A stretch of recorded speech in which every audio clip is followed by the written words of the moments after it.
안녕하세요. 저는 춘천 한마음교회에 다니는 김현우입니다. 저는 굉장히 혼미한 사람이었는데요. 생각과 감정이라는 철저한 저만의 세계에 갇혀 복음을 받지 못했기 때문입니다. 성경에서도 이런 사람을 보고 혼미하다고 하더라고요. 그러나 부활하신 예수님을 만나고 그분이 저의 주인된 후로는 제 안에 갇혀있던 혼미한 삶에서 벗어나 하나님께서 원하시는 복음 증거의 사명을 감당하는 사명자로 세워진 걸 이 시간 말씀드리고자 합니다. 저는 생각이 굉장히 복잡하고 혼미했었는데요. 제가 그렇게 된 이유는 제 어린 시절을 시골에서 보내게 되면서부터였어요.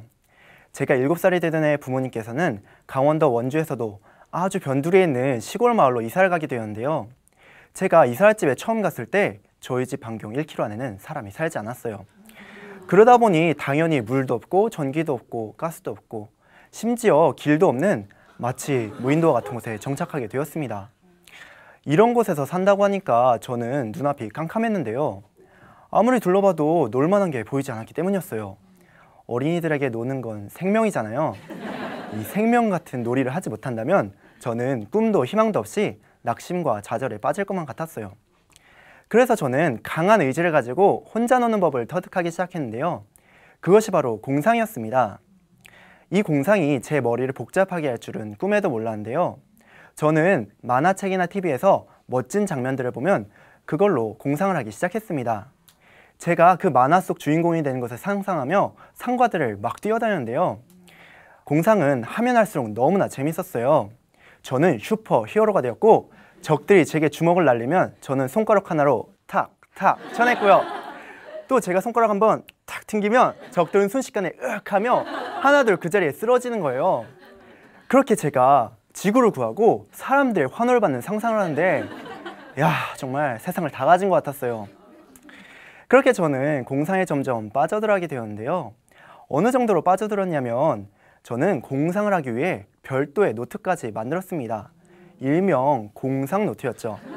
거기엔 장르별로 스포츠, 자동차, 동물, 삼국지, 만화, 캐릭터 등을 그려놓았었고 그날 입맛에 맞게 그걸로 공상을 했습니다. 오늘 야구가 좀 땡긴다 싶으면 스포츠 분야에 야구 선수 그림이 그려져 있는 것을 딱 펴고 하면서 묵상을 하는 겁니다. 그러면 저는 어느새 그 그림의 선수가 되어 마운드에 서게 되고 그때부터 또 스토리를 짜면서 공상을 했습니다. 이런 식으로 한 분야로 공상을 하다 또 다른 분야로 넘어가고 그렇게 하니까 24시간 365일을 공상을 할 수 있었어요. 심지어 공상은 움직이지 않아도 되니까 자면서도 공상을 하다 잠들었습니다. 근데 이렇게 공상을 많이 하다 보니까 문제가 생기기 시작하더라고요. 처음엔 제가 하고 싶어서 머리로 스토리를 짜고 공상을 했는데 나중엔 제 의지와 상관없이 어떤 생각이 들어오고 거기에 쑥 빠져들어가는 거예요. 그러다 보니 생활에도 지장을 많이 받게 되는데요. 평소에 사람들과 대화를 하다가 어떤 생각이 하나 들어오면 거기에 꼬리를 물고 또 꼬리를 물어서 이 머리가 엄청 복잡해지는 거예요. 사람들은 그런 저를 보며 멍하다고 말하기도 했습니다. 그렇게 복잡해지기 시작한 머리는 중고등학교를 거치면서 더욱 심해졌는데요. 고등학교 때는 어떤 문제가 생기면 그걸 생각하다가 머리가 복잡해져서 결국 결론을 못 낸 적이 많았어요. 예를 들면 선후배 간의 질서를 잡아야 하는데 그냥 지적해주면 되는 걸 혼자 제가 왜 그랬지? 혹시 우리한테 문제가 있는 거 아닐까? 아니야, 선생님들한테 문제가 있는 것 같아. 아, 그럼 선생님들을 뽑은 이사장님이 문제네 하면서 엉뚱한 길로 빠졌습니다. 하지만 겉에서 볼 때 멀쩡해 보였죠. 그냥 인상 쓰고 앉아 있으니까 사람들은 저를 생각이 깊은 아이로 봐주었어요. 사실 생각이 깊긴 깊었는데 너무 깊어서 지하로 파고 들어가 있었죠.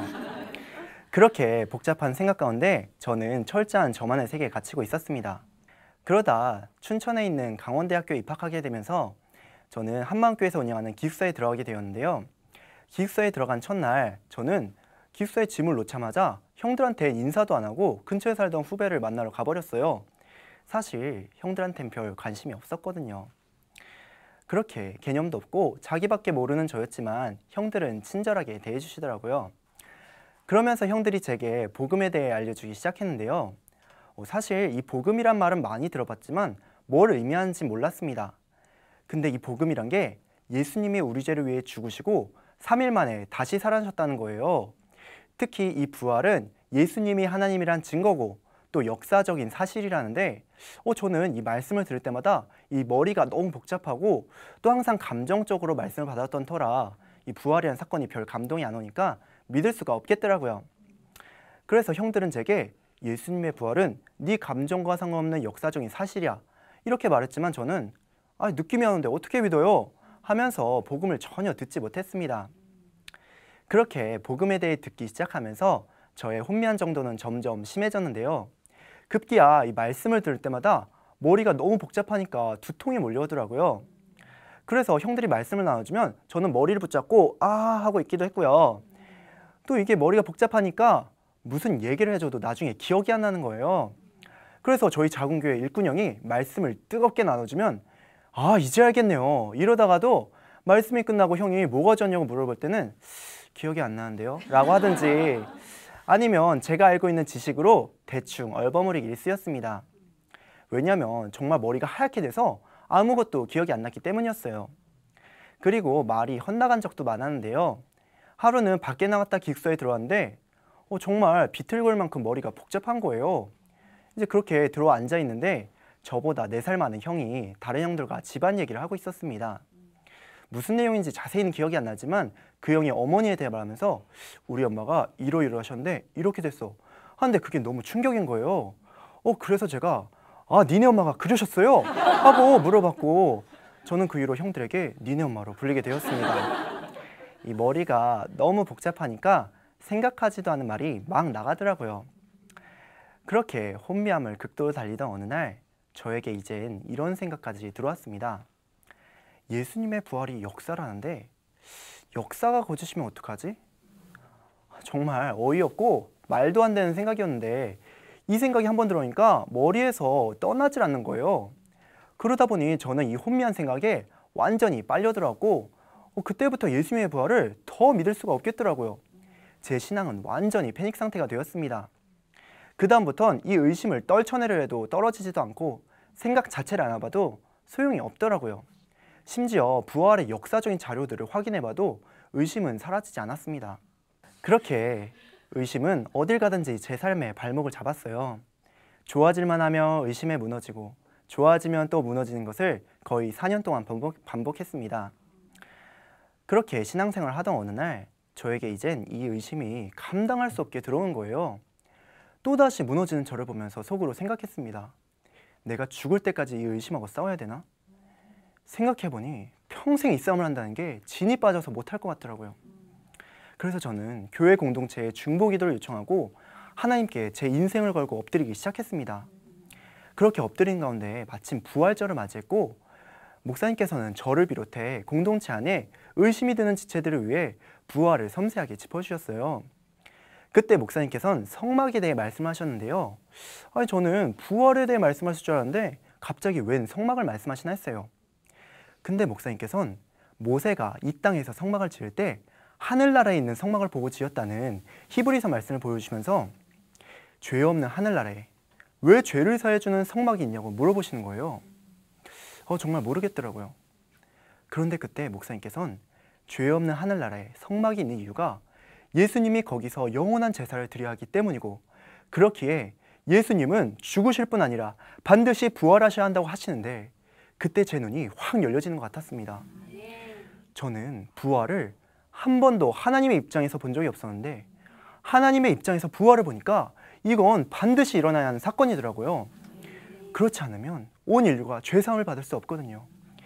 온 인류의 죄사함을 위해선 예수님이 반드시 부활하셔야 한다는 게 하나님의 입장에서 보여지는 순간 예수님은 정말 부활하셔야 되는 거구나. 부활하셔야만 하는 거구나 하는 생각이 들었습니다. 예수님이 십자가에서 죽고 끝날 수가 없는 거더라고요. 만약 예수님이 부활하지 않았다면 예수님은 영원한 제사를 드릴 수 없는 거고 그러면 고린도전서 15장 17절 말씀같이 온 인류는 죄 가운데 거해야 하는 거더라고요. 그러면서 생각이 되었습니다. 예수님의 부활은 이렇게 하나님이 보실 때에도 반드시 이루어져야 하지만 성경적으로 역사적으로도 확실한 증거가 있는데 왜 의심이 되고 혼미해 되었을까 하고 말입니다. 그렇게 고민하는 가운데 성령께서는 제 관점이 잘못되었다는 것을 깨닫게 해주셨어요. 바로 부활을 이 세상 임금 마귀가 주는 의심, 곧 이 세상 관점으로 접근했기에 아무리 확증을 해도 의심이 들어오면 거기 걸려 넘어졌던 거더라고요. 역사는 진짜일까? 하는 생각이 들어오면 그걸 붙잡은 상태에서 부활을 확증하려 하니까 이건 죽었다 깨도 확증이 안 되는 거예요. 마치 색안경을 끼고 세상을 보면서 세상이 왜 이렇지? 왜 이런 거야? 하는 것과 동일한 거였어요. 일반적인 사물도 색안경을 끼고 보면 제대로 볼 수 없는 것처럼 예수님의 부활도 이 마귀가 주는 생각을 끼워서 보니까 믿을 수가 없는 거더라고요. 부활은 제자들이 생명 걸고 증거했고 믿지 않는 역사가들도 기록해놓은 객관적이고 역사적인 사실인데 저는 그것을 있는 그대로 받지 않고 있던 겁니다. 그러나 제 관점이 바뀌면서 마귀가 주는 이 세상 관점에서 벗어날 수 있었고 그때부터는 이 예수님의 부활을 있는 그대로 받을 수 있게 되었습니다. 그 이후로는 이 의심이 제게 들어와도 그것이 제게 어떤 영향도 미치지 못했어요. 또 이 의심과 함께 제 머리를 복잡하게 하던 수많은 생각들도 함께 떠나갔고요. 뿐만 아니라 하나님께서는 감정을 의지하던 저의 견고한 진도 깨뜨려 주셨는데요. 저희 목사님께서는 마태복음 12장 39절에 요나의 표적 밖에는, 곧 요나의 표적인 부활 밖에는 없다고 늘 말씀하셨어요. 그러던 중 어떤 분이 이 말씀을 가지고 간증을 하셨는데 자기는 예수님의 부활을 비침받았을 때의 감격이 그 감격이 너무 커서 이젠 그 감격이 없으면 부활 자체가 얼마나 큰 사건인지 보지 못하는 사람이 되었다고 하시는데 그 말씀 앞에서 제 마음이 완전히 무너져 버렸습니다. 감격에 따라, 감정에 따라 믿음도 좌우되었던 제 모습이 보였기 때문이었어요. 감격이 오면 믿고 안 오면 한 발자국도 움직이려 하지 않았던 것이 바로 저의 모습이었습니다. 부활이 진짜가 아닌 것 같다는 기준도 감격이었고 부활이 진짜라고 확신할 때의 기준도 감격이었으니까요. 저는 그 감격 때문에 전능자께서 이 땅에 오셔서 죽으시고 부활하신 이 자체가 얼마나 큰 사건인지 가르쳐줬던 거였습니다. 하나님께서는 이것 밖엔 없다고, 요나의 표적 밖에는 없다고 하시며 독생자 아들을 보내 죽이시고 다시 살리셔서 모든 사람에게 믿을 만한 증거를 주셨는데도 나는 감격이 없어요. 부활을 비춰주세요. 더 확실하게요. 하고 있던 거였어요. 제겐 부활 자체보다 감격이 더 컸던 것을 하나님께서 깨닫게 해주셨고 또 이 세상 신인 마귀가 감정으로 부활의 줄을 가린다는 것도 알게 해주셨습니다. 그렇게 예수님의 부활이 얼마나 큰 사건인지 비춰지니까 제가 그토록 붙들던 감격과 감정은 부활의 주 앞에 아무것도 아닌 것을 알게 되었어요. 그 감격, 감정이 뭐라고 전능자께서 보여주신 부활의 표적 하나로는 만족하지 못하던 제 모습이 보여지는데 너무나 회개가 되었습니다. 그러면서 하나님께서 이렇게 물으시는 것 같았어요.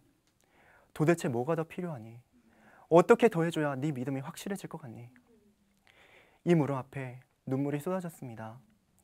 예배 시간이건 말건 회개가 되는데 주님 다시는 당신이 이 땅에 오셔서 죽으시고 부활하신 이것보다 다른 것을 더 붙들지 않겠습니다.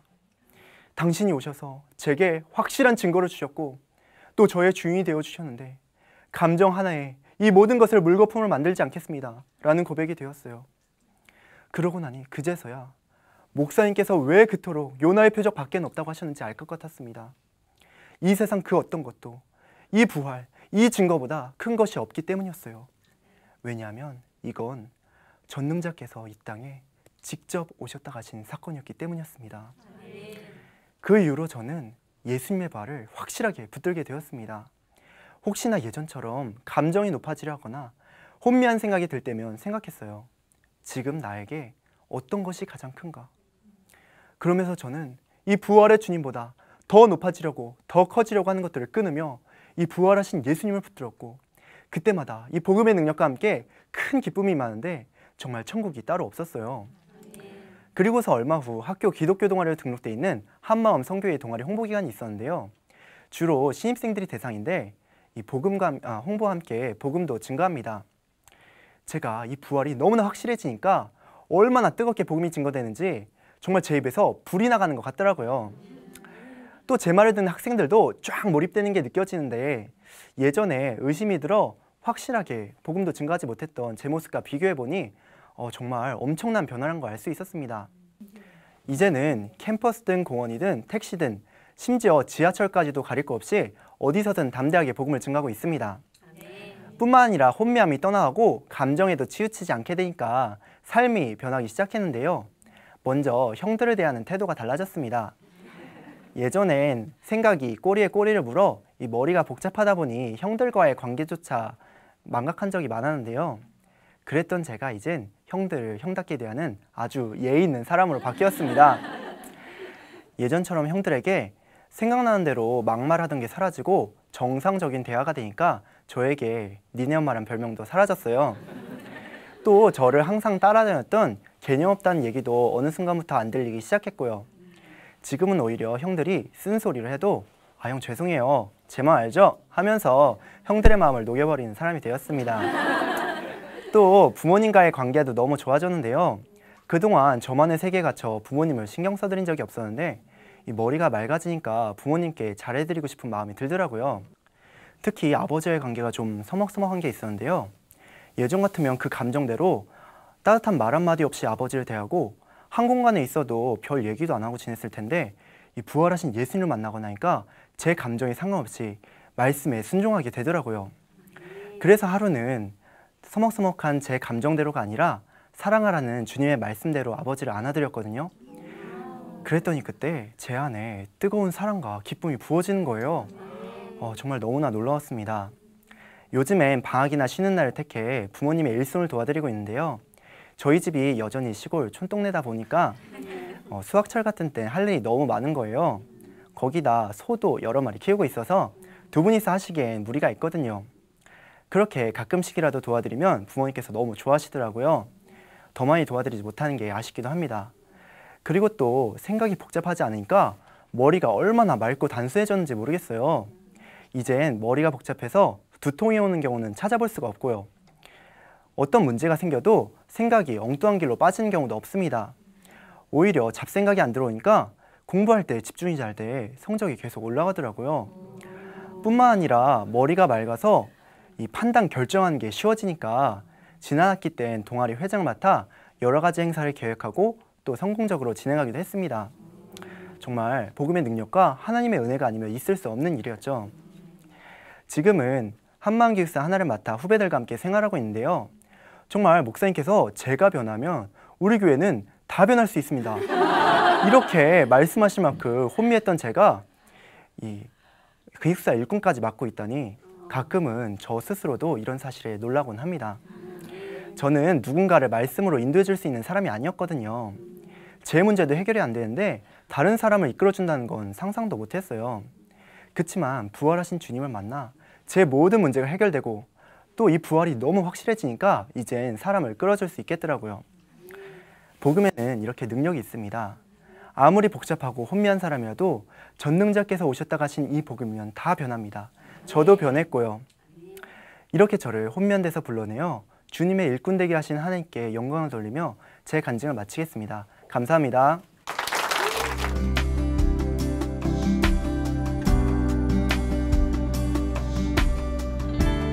안녕하세요. 저는 춘천 한마음교회 서경아 자매입니다.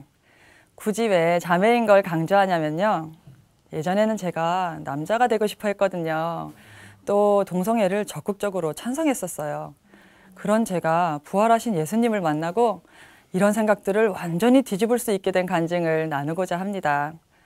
저는 어렸을 때는 교회를 성실하게 다니고 순수하게 말씀대로 살려고 노력하던 아이였어요. 하지만 저희 집 형편이 많이 어렵다 보니 부모님도 원망하게 되고 세상에 대한 불만이 늘어가더라고요. 또 남성 위주인 이 사회에서 여자는 차별받고 제약이 많다는 것도 못마땅했습니다. 제가 또래들보다 2차 성징이 좀 일찍 시작된 편인데요. 그 여성의 신체에서 오는 불편함이 너무 싫어서 남자로 다시 태어나고 싶다는 게 소원이었어요. 게다가 초등학교 때부터 만원 버스의 치안이나 길거리의 바바리맨 등에 시달리다 보니 더 여자로 태어난 게 저주스럽더라고요. 저는 사실 굉장히 내성적이고 소심하고 부끄러움이 많아서 사람들 앞에 잘 서지도 못했어요.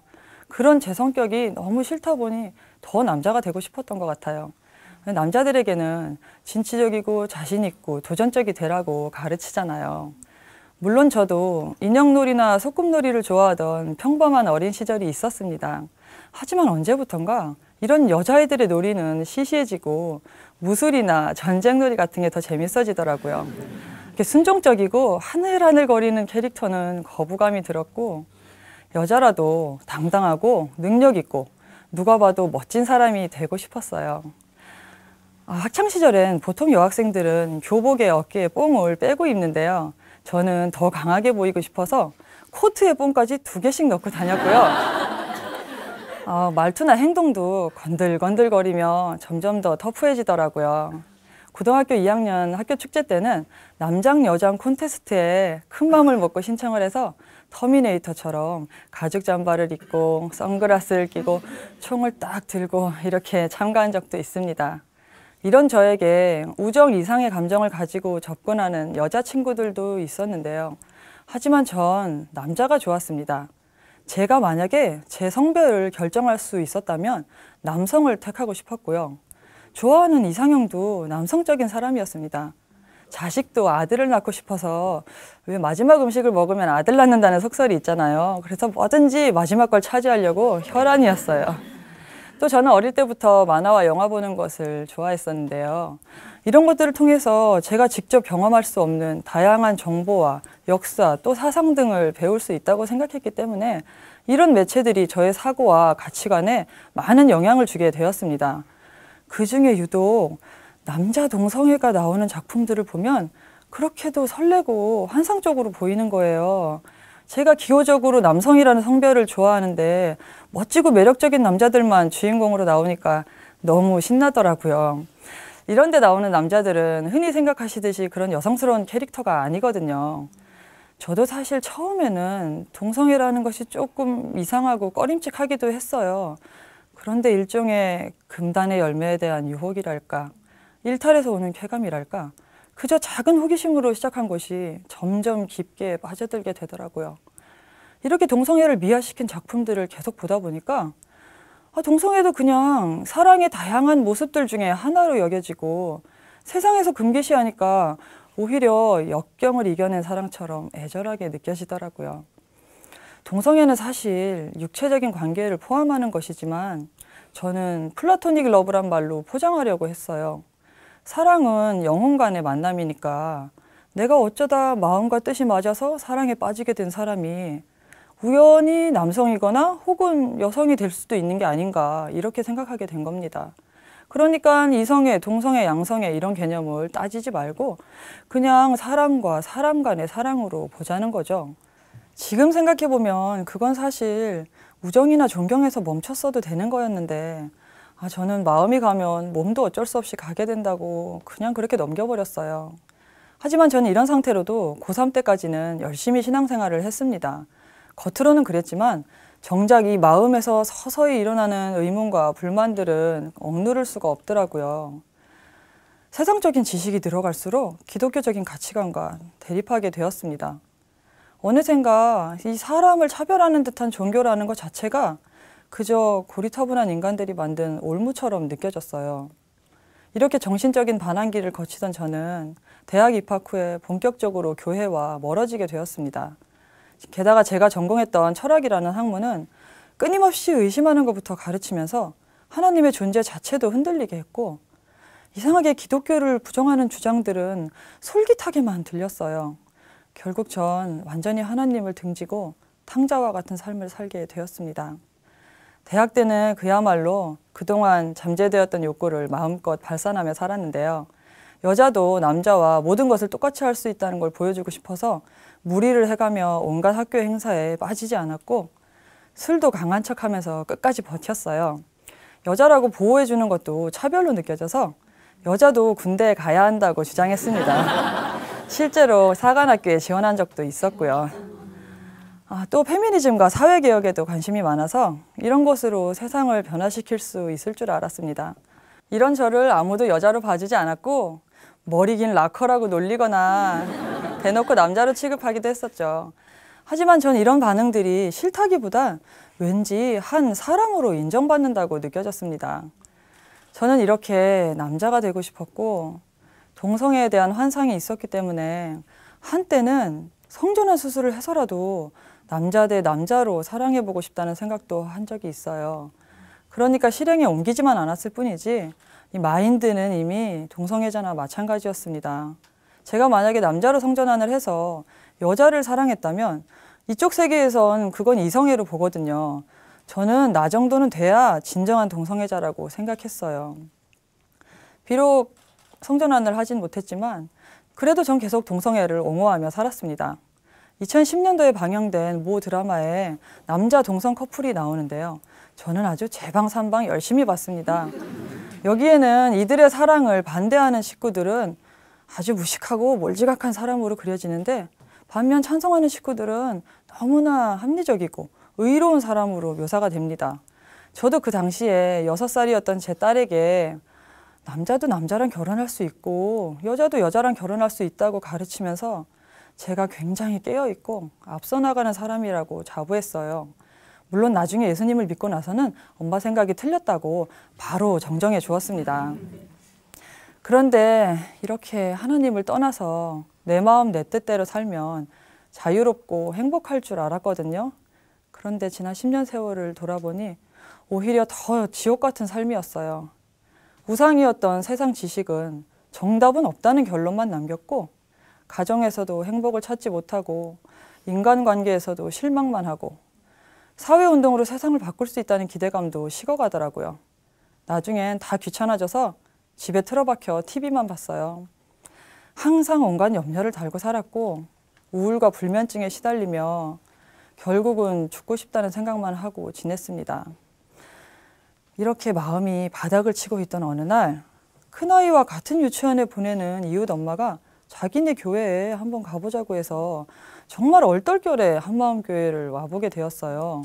사실 처음엔 굉장히 경계심을 가지고 왔는데 예배도 드리고 교제도 하면서 여기는 왠지 좀 다르다는 느낌을 받았습니다. 이들은 말씀에 큰 확신이 있었고 내가 모르는 뭔가를 알고 있는 것 같아서 너무 궁금해졌어요. 저는 사실 그동안 기독교에 풀리지 않는 의문들이 많았는데요. 일단은 하나님이 정말 계신지부터 확증하고 싶었어요. 그런데 이분들은 하나님의 존재를 확신할 증거가 있다고 하는 거예요. 하나님께서 모든 사람에게 믿을 만한 증거로 부활을 주셨대요. 하지만 전 부활이 너무나 식상하게 들렸습니다. 저는 그런 거 말고 뭔가 다른 번뜩 있는 깨달음이나 신비한 체험 같은 것을 기대했어요. 그런데 이분들은 그런 느낌 감정으로 믿는 신앙은 언제든지 흔들릴 수 있지만 이 부활은 내 상태와 상관없이 역사적인 기록과 제자들을 보고 믿는 거래요. 하지만 전 워낙에 의심이 많았던지라 아니 역사가 다 조작이고 제자들이 사기꾼이면 어쩌지?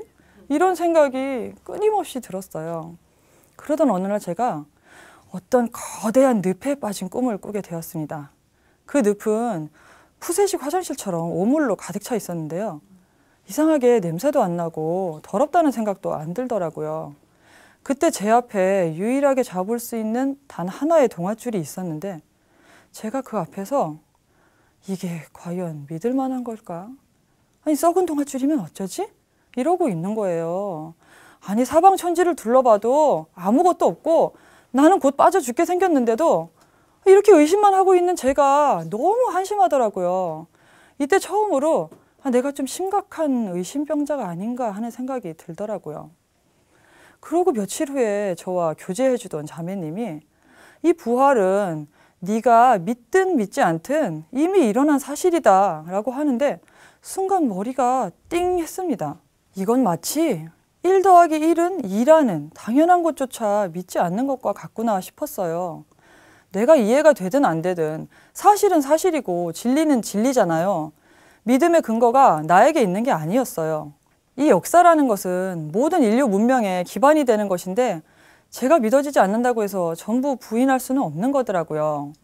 하나님이 하시는 일은 애초에 한낱 인간의 머리로 이해할 수 있는 차원이 아니었어요. 모세 같은 노뱀을 보기만 하면 살 수 있듯이 하나님만이 주실 수 있는 이 증거를 보고 믿는 것이었어요. 하지만 전 사실 내가 주인 되었다라는 것이 얼마나 무서운 죄인지 잘 실감이 나지 않았어요. 그런데 하나님의 관점으로 보니까요. 너무나 사랑해서 자기의 형상대로 만드신 우리가 이 죄 때문에 하나님을 떠나서 고통 가운데 죽어가는 것을 차마 두고 보실 수가 없으셨던 거예요. 그래서 하나뿐인 아들을 보내셔야 했을 만큼 이 죄는 다른 어떤 것으로는 해결할 수가 없는 것이었어요. 온 우주 만물을 말 한마디로 만들었다, 없앴다 하실 수 있는 전능하신 분이 이 죄 때문에 죽으셨습니다. 제가 함부로 생각하고 판단하고 따져댔던 그 내가 주인 된 죄가 하나님을 죽일 만큼 무시무시한 것이었어요. 어느 날 제가 기도 중에 이런 장면이 그려지더라고요. 저에게는 두 딸이 있는데요. 어떤 연쇄살인범이 내 딸 하나를 납치해서 잔인하게 살해한 거예요. 그 범인을 잡고 보니 죄책감도 전혀 안 느끼는 사이코패스 같은 자였어요. 그런 갈기갈기 찢어 죽여도 시원치 않을 것 같은 자를 위해서 하나 남은 내 딸을 대신 사형장으로 보낼 수 있을까? 어떻게 그럴 수 있을까? 이런 생각을 하면서 울며 기도하고 있는데 옆에 있던 3살 된 저희 둘째 아이가 저를 보고 갑자기 서럽게 우는 거예요. 근데 그 모습이 이렇게 보이더라고요. 엄마, 나 꼭 안 죽으면 안 될까? 엄마, 너무 무서워, 엄마.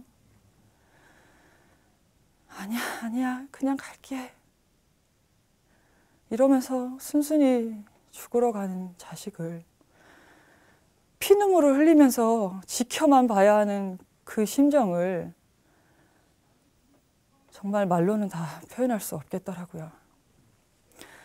그런데 그렇게까지 해서 살려놨는데도 여전히 회개하지 않고 누가 대신 죽어달라고 했냐고, 그럴 거면 왜 이렇게 만들었냐고 대들고 따지는 이 악마 같은 자를 위해서 다른 사람도 아니고 창조주가 죽어주신 거예요. 사랑은요, 제가 생각했던 것처럼 그렇게 마음이 찌릿찌릿하고 피리 꽂히는 그런 게 아니었어요. 원수를 위해서도 죽을 수 있는, 세상에서는 절대로 찾아볼 수 없는 이 진짜 사랑 앞에서 그대로 굴복할 수밖에 없었습니다. 생명을 주셨으면 전부를 주신 것인데 그런 분이 우리에게 해가 될 말씀을 하실 리가 없잖아요. 그분의 명령, 그분의 법은 모두 우리를 위한 사랑이었습니다. 그러고 나니 동성애가 제대로 보이기 시작했어요. 결국은 그것도 내 만족을 위한 정욕적인 감정 노름일 뿐이더라고요. 하나님은 우주를 완벽하게 창조하셨는데 그분이 설계하신 대로 살지 않는 것 자체가 이미 저주받은 상태였어요. 결과적으로 동성애는 하나님이 주신 소중한 가정을 파괴하고 생명의 탄생을 위한 거룩한 성을 타락의 도구로 전락시켰어요. 이 엄청난 짓을 옳다고 했던 제가 얼마나 큰 죄인인지 깨닫고 하나님의 사랑에 굴복하게 되니 동성애에 대한 미련이 싹 사라졌습니다. 그런데 알고 봤더니 성경에 마귀가 사람의 마음에 생각을 집어넣는다는 말씀이 있는 거예요. 그동안 동성애에 대한 야릇한 감정을 심어주었던 그 매체들을 통해서 마귀가 아주 교묘하게 사람을 끌고 간다는 걸 알았습니다. 물론 들어온 생각을 마음에 품은 것은 내 욕심대로 선택한 내가 주인된 죄지요. 하지만 이 배후 세력을 인지하니까 저에게 틈이 될 만한 것들, 제가 그렇게 좋아했던 TV, 만화, 영화 이런 것들을 안 보게 되었습니다. 제가 비록 직접 동성애를 한 것은 아니지만요. 마음의 음욕을 품은 것만도 간음이라고 하셨잖아요. 저는 실제 동성애자들보다 더 악랄한 죄인이었습니다. 전 정상적인 사람도 동성애를 찬성하도록 설득할 수 있다고 자신했으니까요. 이런 나 때문에 하나님이 죽으셨다고 생각하니까 마음이 너무나 괴롭더라고요. 아무리 예수님이 내 죄를 다 용서하셨다고 해도 제 스스로가 저를 도저히 용서할 수가 없었어요. 제가 그 어줍지 않은 양심에 눌려서 예수님의 희생을 헛되이 하고 있는 꼴이었어요.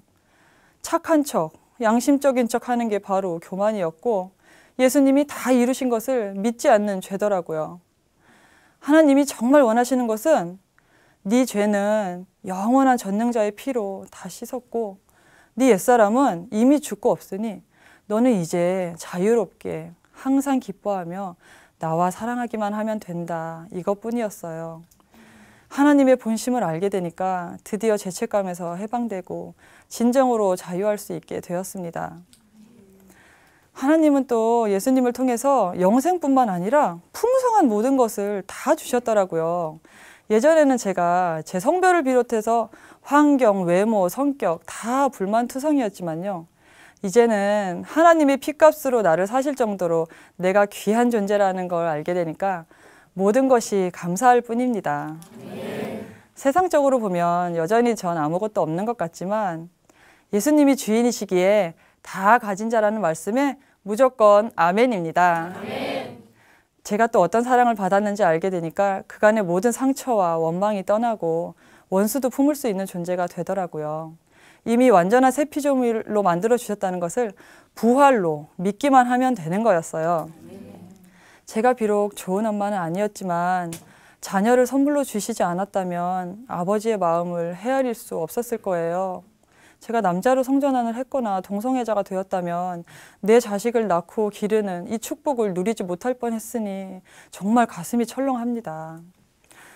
한때는 동성애가 왜 나쁘냐고 똑같은 사랑이 아니냐고 주장하며 하나님을 대적하던 제가 부활하신 예수님을 마음의 주인으로 모시고 이제는 무엇이 진실인지 알았습니다. 동성애는 운명도 취향도 아니었습니다. 내가 주인된 결과로 나온 끔찍한 죄일 뿐이었습니다. 하나님의 창조 질서를 거스르는 이 동성애의 늪에서 건져주시지 않았다면 저는 아직도 이 어둠 속에서 제가 잘난 줄 알고 살고 있을 거예요. 이제는 하나님만이 참 진리이시며 참 사랑이신 것을 믿습니다. 저는 이제 남자가 되고 싶다는 생각을 하지 않아요. 하지만 제 소원대로 당당하고 멋지게 살 수 있는 길을 찾았습니다. 단 하루를 살더라도 주와 복음을 위해서 사는 것이 최고로 멋진 삶입니다. 감사합니다.